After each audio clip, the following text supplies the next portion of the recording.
کوئی مسئلہ کھڑا ہو گیا، خاندان کے بڑے بیٹھ رہے ہیں، تھانوں میں بیٹھ رہے ہیں، کچہریوں میں جا رہے ہیں اور علماء کے پاس آ رہے، پتہ نہیں یہ کیوں ایسا مسئلہ ہو گیا، پتہ نہیں کیوں ایسا مسئلہ ہو گیا، پتہ نہیں کیوں ایسا مسئلہ ہو گیا۔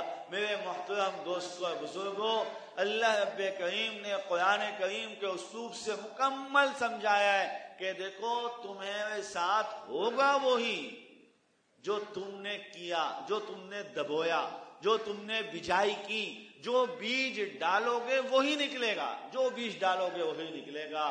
بیوی شوہر سے جھوٹ بول رہی ہے، شوہر بیوی سے جھوٹ بول رہا ہے، تو اولاد کے اندر بیج کہاں سے آیا پھر جھوٹ کا؟ پھر کیسے پریشان ہوئے ہیں کہ اولاد جھوٹ بولتی ہے؟ اگر شوہر جو ہے وہ گھر کی تجوریوں سے چوری کر رہا ہے یا بیوی چوری کرے تو اولاد میں کہاں سے چوری آ گئی؟ یہ کیوں پریشان ہوں؟ یہ بیج ڈالے جاتے ہیں، یہ بیج ڈالے جاتے ہیں۔ میرے محترم دوستو اور بزرگوں، ہمیں اپنی ان خصلتوں کے اوپر ہر ایک کو خود سوچنے کی ضرورت، خود بیٹھنے کی ضرورت ہے۔